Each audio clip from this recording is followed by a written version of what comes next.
우리가 믿음에 대해서 오해를 많이 하는 것 같습니다.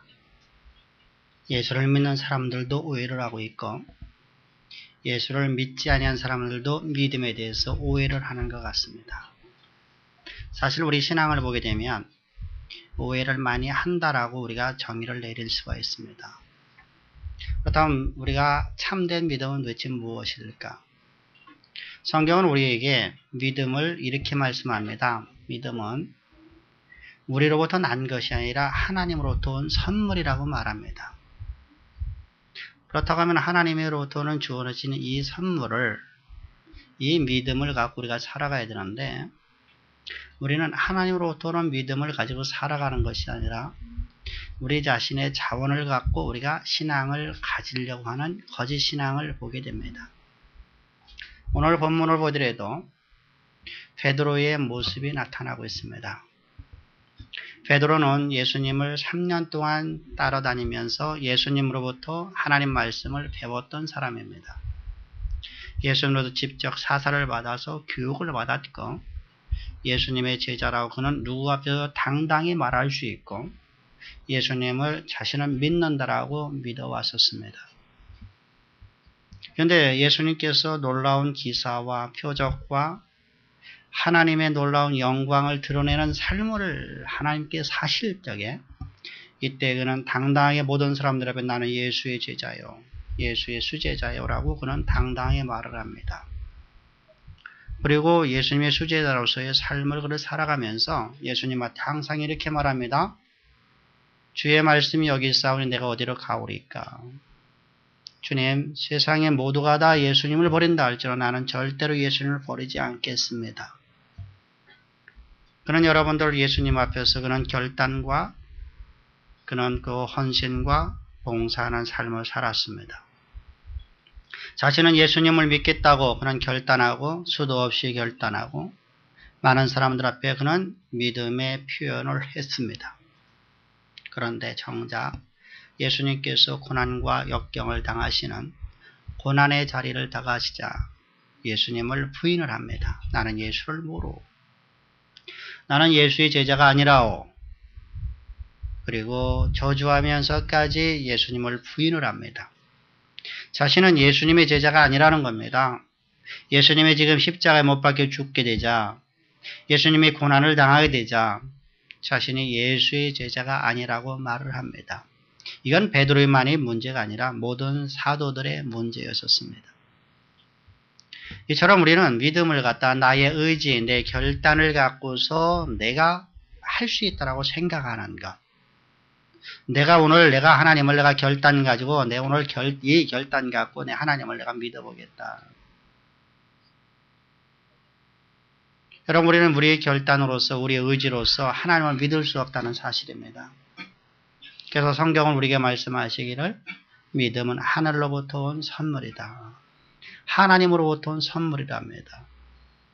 바울사도는 또한 우리에게 로마서 10장 17절을 통해서 말씀하십니다. 믿음은 들음에서 나고 들음은 그리스도의 말씀으로 말미암느니라 이렇게 말씀합니다.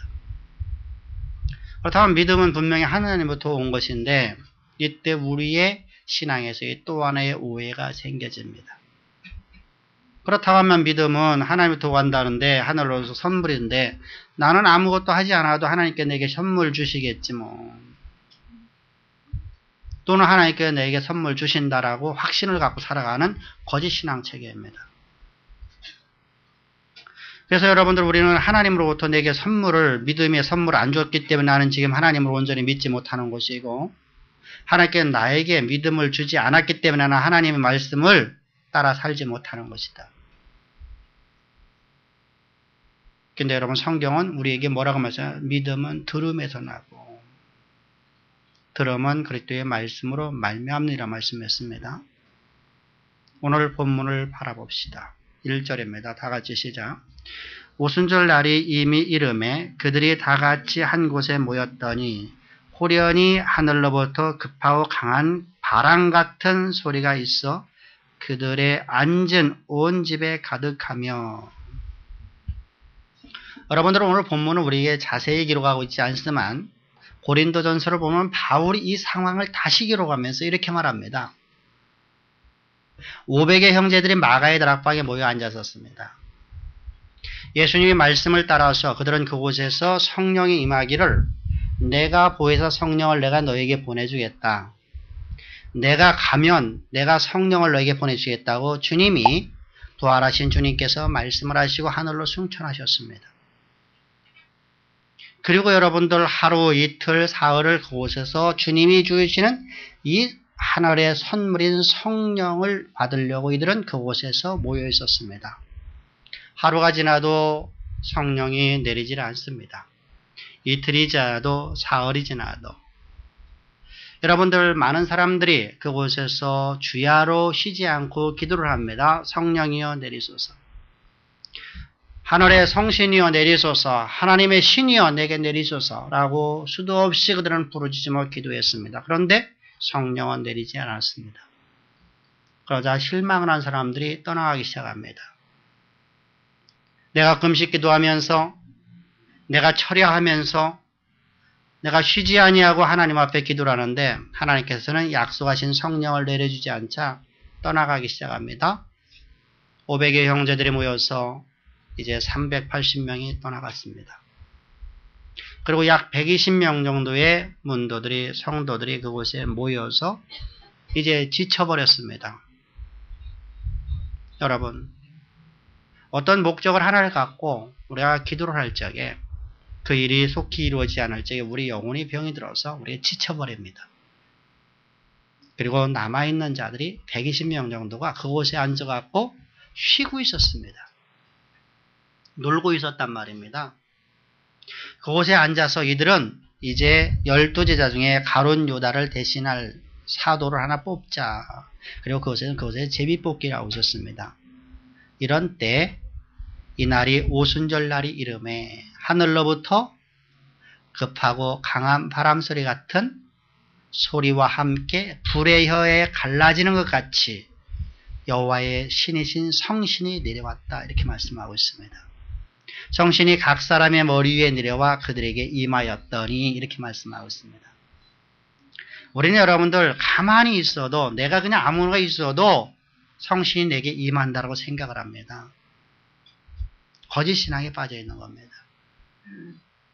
우리는 여러분들 내가 아무 곳에 있어도 하나님의 신에게 임해서 내게 믿음 주는 것이 아닙니다. 하나님이 말씀하시는 지정한 것, 여호와께서 원하시는 그 여호와의 성전에 우리가 모여서 하나님의 말씀하시는 그 말씀 앞에 우리가 순종하며 나갈 때, 우리가 여호와의 말씀 앞에 엎드렸을 때, 우리가 여호와의 말씀 앞에 나올 때 주의 영이신 성신이 우리 안에 충만하게 주어짐을 믿기를 바랍니다. 아멘. 그래서 믿음은 들음에서 난다고 하는 거예요. 그래서 우리가 어떤 말을 듣냐에 따라 우리 신앙이 바뀌어집니다. 우리가 여러분들 저 율법 속에 있는 사람들, 우리가 너무나 잘 알고 있는 유대인들의 모습을 성경을 통해서 우리는 많이 보았습니다. 뿐만 아니라 성경 외에 우리의 역사를 통해서 우리가 많은 이야기를 들어왔고 세상의 이야기 속에서의 그 역사를 우리가 알고 있습니다. 저 유대인들은 분명히 하나님을 섬긴다고 저들은 섬기는 사람들입니다. 저들은 예수를 위해서 죽기까지 충성할 수 있습니다. 그 어떤 환난이나 핍박이나 어떤 상황이 다가온다 할지라도 저들은 하나님을 인정을 합니다. 하나님의 성전에 떠나지 않습니다. 그런데 주님은, 하나님은 저들에게 너희는 구원이 없다라고 말씀합니다. 저들이 여러분들 분명하게 11조도 헌신도 봉사도 성전을 자신의 몸보다 자신의 가정보다 더 아름답게 꾸미는 일에 가장 먼저 했던 그들이었습니다. 누가 보더라도 저들은 믿음이 있어 보였고 누가 보더라도 믿음의 사람인 것처럼 보였습니다. 어느 누가 보더라도 저런 사람이 구원받지 못하면 누가 구원을 받을 수 있겠나이까 말할 정도들은 절도 있는 삶과 하나님의 법을 따르는 사람이었습니다. 그런데 저들에게 있어서는 예수를 부인했단 말입니다. 예수를 부인하고서는 어느 누구도 하나님을 믿을 수 없나니 오직 구원을 우리를 하나님의 자녀되게 하는 유일한 비결은 예수가 그리스도이심을 믿는 것입니다. 예수 그리스도가 예수께서 그리스도 되신 것을 우리에게 말씀하시는 그 말씀을 믿는 것입니다. 이때 우리는 구원에 뵙고 하나님의 백성 되어지고 하늘의 시민권을 가진 자가 되어지는데 유대인들은 자신들의 행위로서 내가 율법을 행함으로 말면서 구원을 받으려고 했었습니다. 내가 이 정도 했으니 나에게 당연히 구원이 있겠지. 내가 이 정도로 헌신과 봉사를 많이 하니까 나는 어느 누구보다 11조를 많이 드리고 나는 어느 누구보다도 내가 건축 예물을 많이 드리니까 나는 어느 누구보다도 내 몸보다 내 집안보다 우리의 가정, 우리의 건축보다도 하나님의 교회의 건축을 해서 내가 헌신하니까. 그런데 여러분들 성경은 우리에게 말씀하죠. 율법의 행위로서 율법을 행함으로써 하나님의 법을 행함으로써 구원 얻을 자가 없나니 아무도 없도다. 할렐루야. 여러분들 이것이 또한 거짓신앙 책이었었습니다. 믿음을 잘못 이해한 겁니다.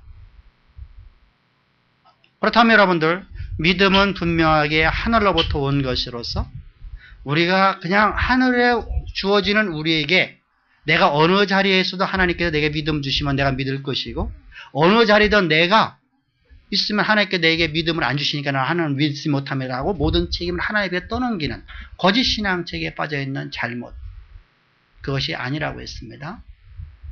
우리는 하나님이 부르시는 장소에 나와 하나님이 주시는 그 성령의 충만함을 받을 때만이 우리는 믿음의 사람을 된다는 사실입니다.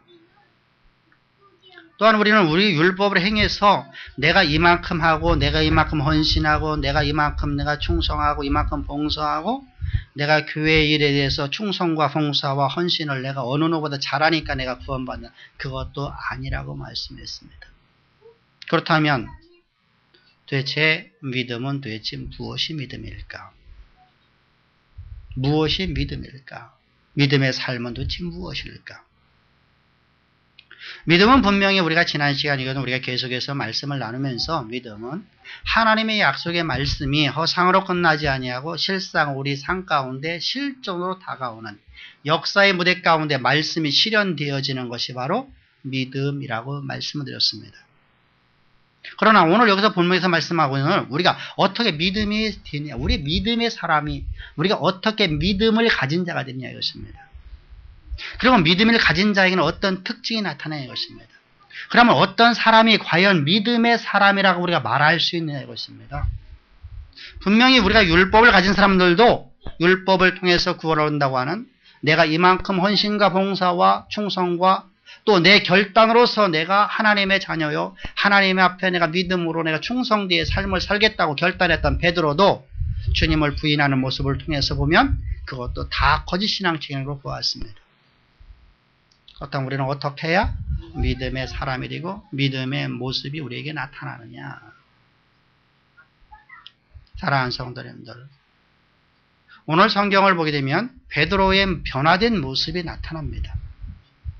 어제까장은 아니 오늘 바로 직전까장은 하나님 말씀에 대해서 그는 온전히 신뢰하지를 못하고 살아왔었던 그였습니다. 분명히 의무적으로 봤으면 누구든지 그는 하나님의 제자였습니다. 그러나 그의 실제 삶 속에서는 하나님의 제자된 삶을 살아가지 못했고 그들은 언제나 두려움과 공포 속에서 그는 살아왔었습니다. 두려워하지 말라, 내가 너와 항상 함께함이라. 하나님의 말씀이 자기에 주어졌지만 그 말씀이 자기의 생명이 되지 못하고 내가 세상에서 환난과 핍박을 받으나 그것은 너를 핍박하는 것이 아니라 곧 나를 핍박하는 것이다 라고 하시는 주님의 말씀이 있었음에도 불구하고 그는 자신에게 주어진 핍박은 자신에게 주어지는 핍박으로 그는 바라봤습니다. 그래서 그는 사람들 앞에 자신의 신분을 드러내지 못하고 지금 마가의 다락방에 아니 여러 곳을 돌아다니면서 그는 숨어서 지내던 사람이었습니다. 예수님의 십자가의 죽으심과 함께 기독교의 어마어마한 핍박이 다가왔습니다. 예수님의 제자들은 전부 다 잡아서 감옥에 가두려고 하고 그를 죽이려고 합니다. 십자가 형틀에 매달려고 합니다. 그런 상황 속에서 베드로는 숨어서 지내고 있는 모습을 바라보십시오. 불과 얼마 전에 그는 이렇게 말했습니다. 주님께서 내가 이제 죽으러 가노라 했을 적에 내가 너희를 떠나가노라. 주여 어디로 가오니까? 주님이 계신 곳에 나도 항상 있겠나이다. 주님이 어떤 고난 당하면 나도 그 고난의 현장에 있을 것이고 주님이 영광을 받는 자리에 있으면 나도 그 영광의 자리에 있겠나이다 라고 고백했던 그 베드로가 지금 어느 자리에 앉아 있습니까? 그런 그에게 오순절날 이름에 여호와의 성신 하나님의 영이신 성령이 그에게 충만하게 주어졌습니다. 불의 혀같이 갈라지는 것 같이 각 사람의 머리 위에 올라왔다 내렸다는 것은 성령의 능력으로 그들에게 임했다라는 것입니다. 실제로도 불덩어리가 내려왔다는 게 아닙니다. 이걸 오해해서 여러분들 우리가 환상을 만들어낼 수 있습니다. 어떤 사람들이 간증을 들어오면 이렇게 말합니다. 내가 산상기도를 가고 내가 어느 기도원에 가서 기도를 하는데 내가 교회에서 새벽에 내가 작정을 하면서 기도를 하고 있는데 하늘로부터 저 멀리 어떤 큰 불덩어리가 내게 막 쭉 타고 와서 할렐루야 불을 먹었더니 내 몸이 뜨거워져서 견딜 수 없었더라. 여러분들 이것은 성경에서 말씀하고 있는 내용하고 전혀 관계없는 여러분 이것은 여호와의 불이 아닙니다. 여호와의 불은 어떤 달덩이처럼 큰 정도의 그 불이 아니라 여호와는 바로 하나님은 온 천지보다 더 크신 하나님이십니다. 할렐루야. 또 그 하나님께서는 우리에게 오셨을 적에 우리가 오셨는지 안 오셨는지 잘 모릅니다.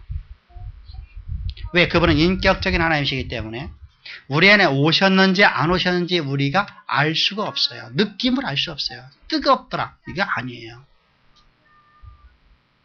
꼭 여러분들 누가복음을 보면 누가복음 24장에서 엠마오로 가는 두 제자에게 하나님께서 그들에게 말씀을 가르쳤더니 그들이 이렇게 말하죠. 마음이 뜨겁지 않더뇨. 여러분 그때 성령을 받은 것입니까? 마음의 감동을 받았다는 것이죠. 근데 성령이 임했습니까? 그들은 동일하게 지금 여기 이 자리에서 마가의 다락방에서 그들은 숨어 지내고 있다는 사실입니다. 유대인들이 눈을 피해서 지금 숨어 지내고 있을 뿐입니다. 글로바와 또 다른 제자들은 바로 이곳에 함께 있었습니다. 여러분 성령 받은 모습이 아니었었어요. 그들의 마음에 감동을 받았다는 겁니다. 전에 이해하지 못하던 하나님의 말씀을 깨닫게 되었다는 겁니다. 전에 알 수 없었는데 주님이 오셔서 가르쳐 주니까 하나님 말씀이 과연 무엇을 가르치는 것이 어떤 이야기를 하고 있는 건지 하나님의 의중이 무엇인지를 알게 되는데 그것은 바로 모든 성경이 당시에는 구약 성경이죠. 구약 성경이 다 예수 그리스도를 향하여 기록되고 있더라라는 것을 깨닫게 되었더라라는 것입니다.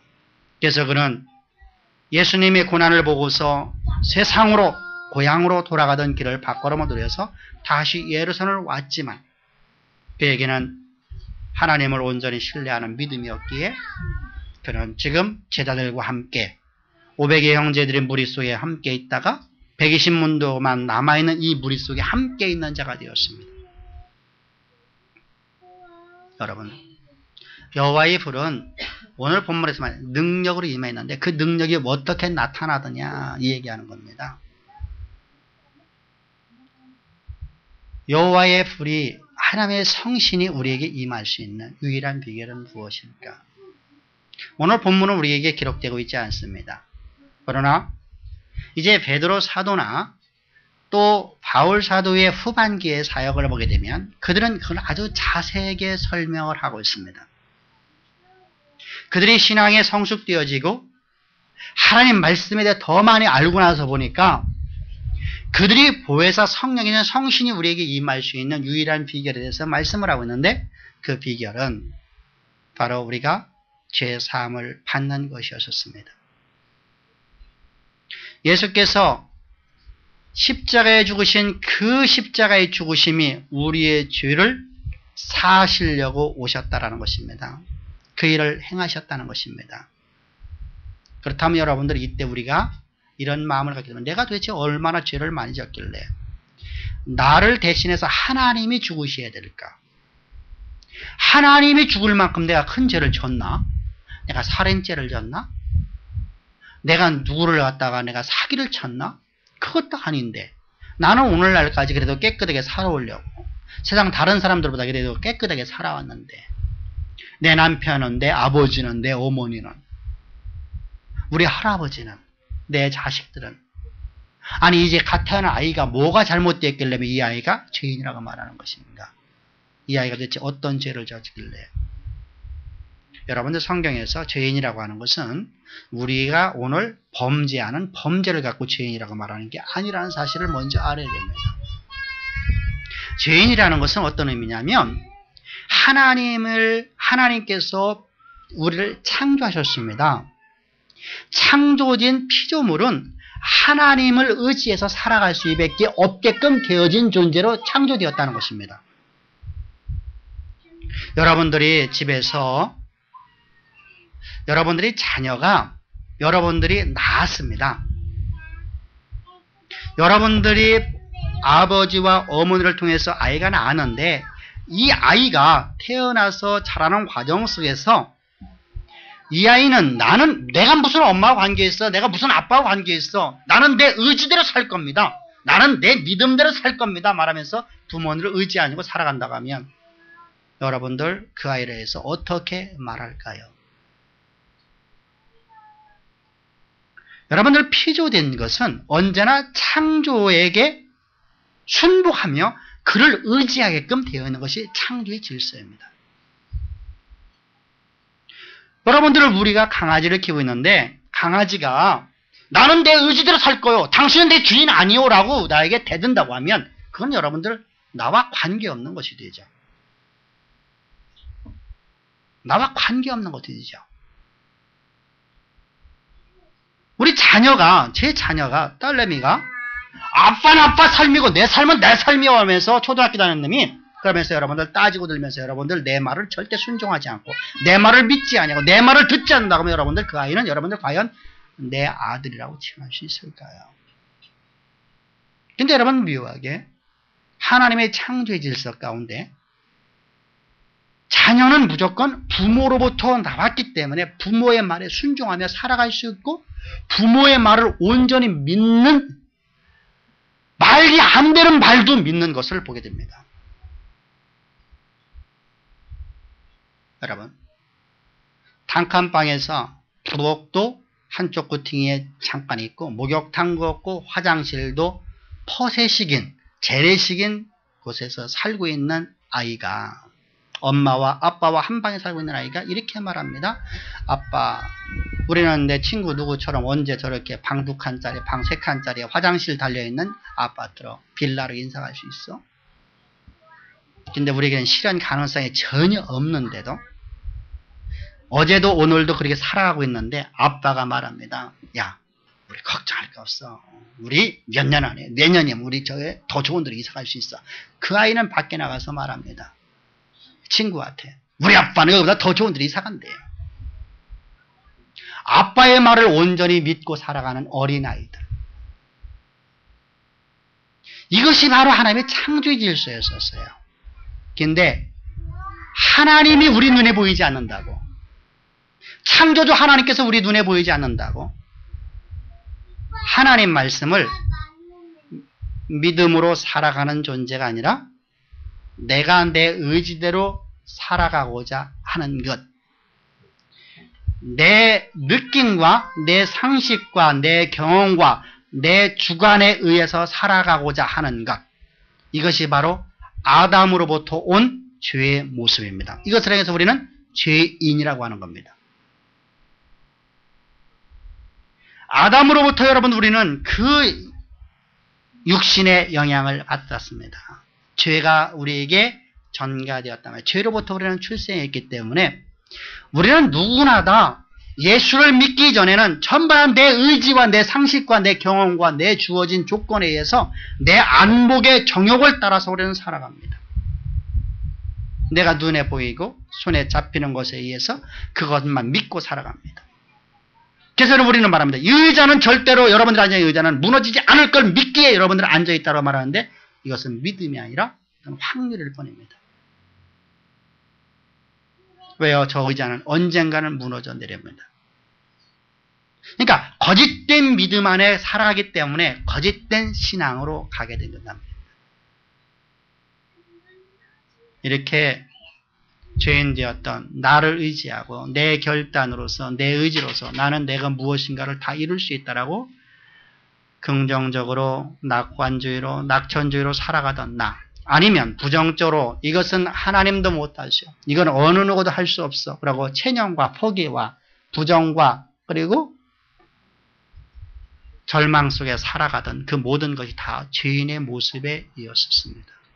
그런 내가 예수 그리스도의 십자가에 못 박혀 죽으실 적에 예수 그리스도와 연합되어 우리를 죽여버렸습니다. 예수 그리스도와 함께 우리가 연합되어서 예수 그리스도와 함께 십자가에 못 박혀 죽게 되었고 예수의 무덤에 갇힐 적에 우리도 무덤에 함께 갇혔습니다. 내가 내 의지, 내 결단, 내 생각, 내 방법, 내가 눈에 보이고 내가 손에 잡히는 것을 믿고 살아갔고 긍정적으로 낙천주의로 낙관주의로 살아가던 나라는 존재가 아니면 부정과 그리고 할 수 없다, 이건 이루어질 수 없다라고 내 눈에 보이는 대로 판단하던 나라는 존재가 십자가에 못 박혀 죽었습니다. 이 죄인이 죽었습니다. 그리고 예수 그리스도의 부활과 함께 우리는 새로운 피조물로 거듭나게 되었습니다. 이때 새로운 피조물로 거듭날 적에 내 영으로, 과거의 나의 영으로 나를 다시 살리신 게 아니라 그것만 제거하고 우리에게 긍정적인 마음을 주어서 우리로 하여금 다시 살아나게 하신 것이 아니라 그 모든 것을 다 제거시켜버리고 하나님의 영으로 우리를 거듭나게 해주셨습니다. 아멘. 이때 우리는 성령의 충만함을 받게 되었습니다. 예수 그리스도의 십자가의 그 무한한 사랑과 은혜 가운데 그 십자가에 경계하는 자들은 누구나 다 하나님의 자녀가 되었고 믿음의 사람이 되었습니다. 이렇게 믿음의 사람이 되고 나면 과거에 아까 말씀드린 율법을 철저히 행하면서 헌신과 봉사와 11조와 모든 것을 철저히 행하던 그런 사람들이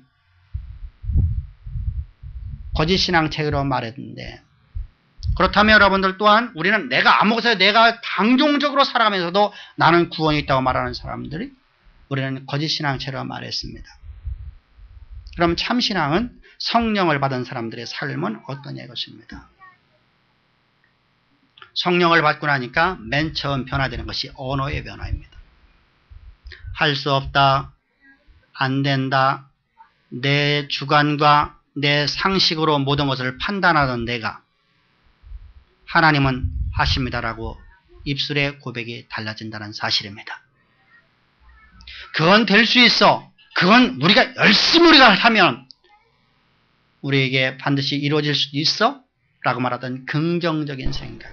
어떤 사물이나 어떤 사건을 받을 때 긍정적으로 생각하던 생각이 그것이 거짓신앙이라는 것을 알게 되고 우리는 믿음으로 이렇게 말합니다. 하나님의 모든 말씀은 능치 못함이 없습니다. 할렐루야. 이것이 여러분들 믿음의 사람, 성령을 받은 사람의 첫 번째 변화되는 사건입니다. 실현 불가능했는데 도저히 이루어질 수 없는 일인데 내 상식과 내 경험과 우리의 모든 지식을 다 동원해봐도 그것은 이루어질 수 없는 것인데 여호와의 말씀은 능치 못함이 없나이다.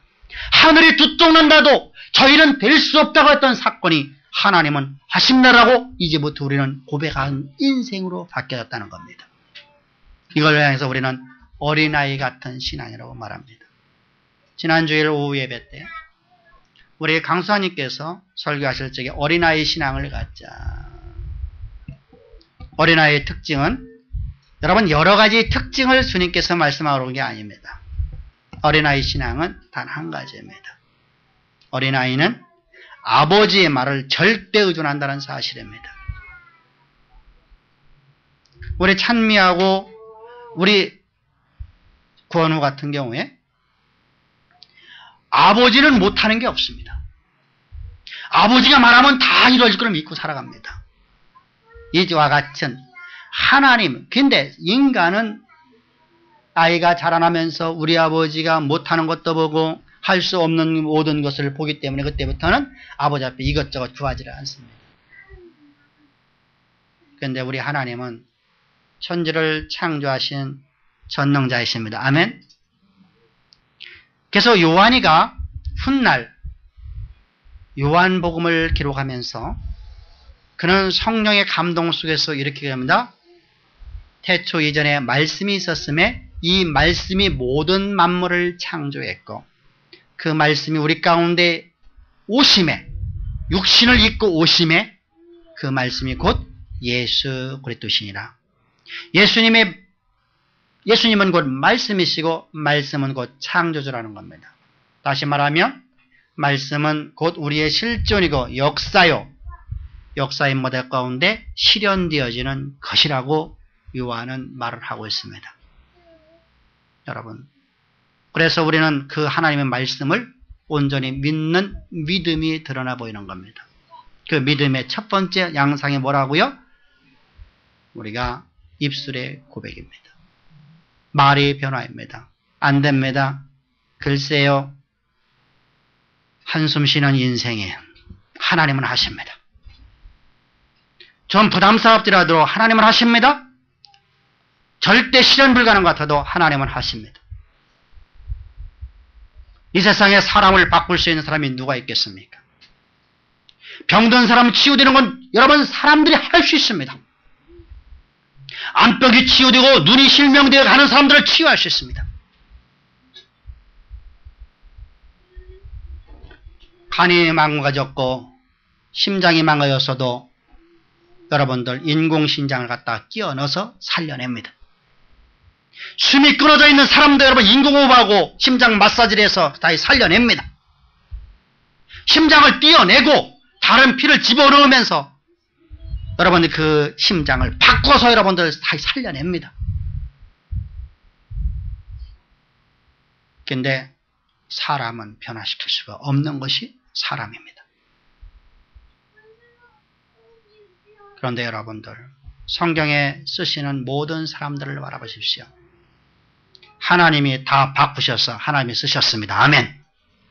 그처럼 여러분 우리 아이도 나도 내 아내도 내 남편도 내 아버지도 내 어머니도 내 시어머니도 시아버지도 하나님이 바꾸셨어. 하나님의 위대한 일꾼으로 하나님 만드신다는 것을 확신할 수 있기를 주의 축복합니다. 하나님은 능치 못함이 없다는 말입니다. 하나님은 전능하시다는 말입니다. 세상에 여러분 물이 거꾸로 올라갑니다. 자연의 질에 여러분 거꾸로 여러분 거슬러 올라가는 것이 시대입니다. 물이 여러분 분수를 해서 여러분 위로 올라가는 걸 보십시오. 기계로서 거꾸로 올려버립니다. 자연에 여러분들 비가 오지 않는 곳에 여러분들 여러 가지 여러분들 화학물을 집어넣어서 비를 오게 만듭니다. 자연의 법칙을 다 파괴를 하고 있습니다. 그런데 단 한 가지 바꿀 수 없는 것이 사람입니다. 그런데 사람을 바꾸신 하나님은 우리 하나님이십니다. 아멘. 여러분들 중들이 여러분들 아무리 도형을 닦아보십시오. 한 일이 여러분들이 제가 목사라서 스님들을 갖다가 나쁘게 평가하려고 하는 게 아니라 실제로 여러분들 중들의 생활을 보면 참으로 한탄스럽습니다. 방송에 나왔던 거 여러분들 빙산의 일각입니다. 노름, 여자, 재산. 그래서 여러분들 해마다 매년마다 조계종 총무 뽑을 때마다 칼싸움이라고 조직폭력배가 동원되고 무슨 말입니까? 스님들이 여러분 뭐가 돈이 필요하겠습니까? 혼자 사는 사람이 뭐가 돈이 필요하겠습니까? 절에서 먹여주고 절에서 입혀주고. 근데 왜 돈 때문에 싸웁니까? 왜 주지를 하려고 서로 여러분들 수십억씩 여러분들 돈을 갖다 주면서 여러분들 돈 싸움합니까? 이 얘기는 불교가 사람을 바꿀 수 없다는 겁니다. 그러나 하나님은 사람을 바꿀 수가 있습니다. 아멘. 하나님은 반드시 사람을 바꾸십니다. 아멘? 그래서 하나님이 쓰신다는 말입니다. 이렇게 하나님께서 우리에게 성령이 오셔서 우리로 하여금 변화되게 만들어 주십니다. 그랬더니 여러분들 이제 언어만 바뀌어지는 게 아니라 우리의 삶의 모습이 바뀌어집니다. 이제까지는 핍박 때문에, 내게 주어진 환경 때문에, 내게 주어진 조건 때문에, 내게 다가올 고난 때문에 베드로는 하나님을 내가 내 마음을 다하여 내 생명을 다하여 주 하나님 내가 사랑합니다. 내가 예수님이 떠나서는 살아갈 수 없습니다 하고 고백했던 그가 예수님의 고난 속에서 예수님의 채찍을 맞자 그는 하녀들에게, 비속들에게 예수를 부인하며 뒤돌아갔던 그가 이제 바뀌어집니다. 그는 사람들 앞에 나서서 하나님 말씀을 증거합니다. 감옥에 갇혀도 하나님 말씀을 증거합니다. 핍박과 환난이 다가와도 예수를, 하나님의 말씀을 증거합니다. 그 입술에서 이제 모든 말들이 하나님의 언어로 바뀌었다는 말입니다.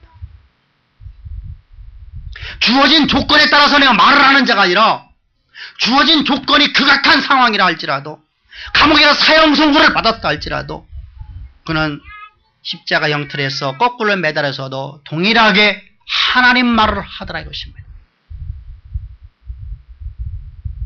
이것이 바로 믿음의 사람입니다. 내 기분에 따라서 11조를 하고 내 상황에 따라서 11조를 하지 않고 내 기분이 나쁘니까 11조를 하지 않고 이런 삶이 아니라는 것입니다. 내가 하나님 앞에 예배드리는 것이 내 기분과 내 감정이 아니라는 것입니다. 내가 하나님 말씀을 증거하는 것이 내 감정에 의해서 말씀을 증거하고 내가 내 감정에 의해서 말씀을 증거하지 않는 그런 인생이 아니라는 것입니다. 우리는 어느 곳에 가든 핍박과 환난이 내게 다가왔다 할지라도 내게 눈앞에 어마어마한 상상도 못할 250년이 넘는 기간에 대핍박이 눈앞에 보이고 내가 지금 오늘 내가 며칠 있으면 내가 죽는다는 걸 알면서도 그가 순교를 당한다는 걸 알면서도 내가 그 길을 가지 않으면 안 이깁니다. 하나님께 나에게 맡기신 일 죽기까지 내가 충성을 다하고 가겠나이다. 오히려 기뻐하며 찬양하며 그 십자가의 길을 걸어가는 베드로의 모습을 바라보십시오. 바울의 모습을 바라보십시오. 120문도의 모습을 바라보십시오. 이것이 바로 성령을 받은 자의 삶의 모습입니다. 이거 보고 우리는 믿음이라고 하는 겁니다. 오늘 사랑하는 성도님들, 오늘 우리의 환경에 주어진 조건, 우리의 실상, 내 남편과 내 아내의 모습, 자녀의 모습, 이것 때문에 고민하지 맙시다. 이것 때문에 여러분 절망하지 맙시다. 이것 때문에 좌절하지 맙시다. 내게 주어진 기업의 모습 때문에 여러분들 나는 오늘 좌절하지 맙시다. 하나님 말씀의 자리에 나오십시다. 아멘. 그리고 말씀을 들으시고 그 말씀이 내 안에서 믿음으로 자라날 수 있기를 여러분 하나님 앞에 기도하십시다. 오늘도 주님 말씀이 내 안에서 생명이 되어서 나로 하여금 하나님의 말씀을 하며 하나님의 말씀의 믿음의 능력을 갖고 오늘도 살아가는 하나님의 보배로운 자녀의 삶을 살기만을 기도합시다. 믿음은 놀라운 능력을 발휘합니다. 우리는 성령을 받으면 은사주의라고 은사를 받는 것을 착각을 합니다. 성령은 우리에게 은사를 주려 오신 분이 아닙니다. 병든 자를 치유되고 귀신을 쫓아내며 방어를 하며 능력 행함을 행하는 그러한 어떤 역사를 만들어내는 것이 바로 기적을 만들어내는 것이 성령이 하시는 일이 아닙니다. 성령은 우리로 하여금 하나님 말씀이 진리요 이 말씀이 실존 우리의 삶 가운데 우리 역사 가운데 실존으로 반드시 이루어진다는 것을 확신하는 믿음을 우리에게 주시는 분입니다. 아멘. 그 믿음을 갖고 우리가 살아갈 때, 그 믿음으로 우리가 나아갈 때 병든 자가 치유되고 손을 얹은 낫는 역사가 나타나는 것입니다. 아멘. 우리가 그 믿음을 가지고 나아갈 때 자연이 변화되고 환경이 바뀌어지며 기업이 바뀌어지고 남편이 아내가 자녀가 변화되는 겁니다. 여러분, 그래서 여러분들 성령은 우리에게 은사를 주신 분이 아니라고 하는 겁니다. 그래서 이브리서 11장으로 믿음으로 아브라함은 믿음으로 사라는, 믿음으로 노아는, 믿음으로 가인과 아벨은, 믿음으로 삼손은, 믿음으로 드보라는, 믿음으로 바락은, 믿음으로 에웃은, 믿음으로 요셉은. 여러분, 계속해서 믿음으로 말씀하는 것이 성령의 능력이기 때문입니다. 성령을 받은 보배로운 우리 사랑하는 성도님들, 십자가의 경계에 있는 우리 사랑하는 성도님들, 오늘 말씀을 들은 사랑하는 성도님들, 여러분들의 삶 가운데 오늘의 말씀이 여러분들의 삶을 온전히 주장하셨어요.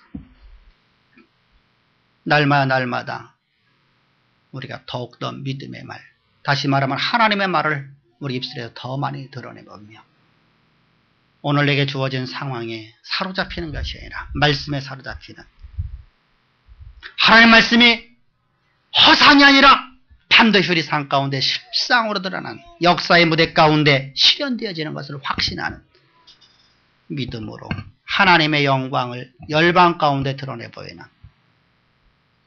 가장 아름다운 성도, 하나님이 주시는 율법들을 온전히 우리 삶 가운데 성취시켜 나가는, 모이게 힘쓰고 여호와 앞에 우리 신앙의 고백으로 11조를 드리며 아버지 하나님의 성전을 건축함에 있어서 헌신하는, 하나님의 선지학교를 위해서 여러분들 헌신할 수 있는, 하나님 나라의 확장을 위해서 여러분들이 하나님 앞에 충성하고 헌신할 수 있는 가장 아름다운 믿음의 사람들, 가장 복된 하나님의 여러분들의 이름을 기억하며 여러분들의 이름을 생각할 때마다 기뻐서 여호와께서 즐거워하는 아름답고 복된 우리 보배로운 성도님들이요, 여러분들의 기업이요, 여러분들에게 맡겨주신 자손이요, 가문이 되기를 주로 축복합니다. 기도드리겠습니다. 좋으신 아버지 감사합니다. 찬양합니다. 오늘도 주님께서 우리를 이처럼 사랑하셔서 아버지 주님의 말씀을 주시니 참 감사합니다.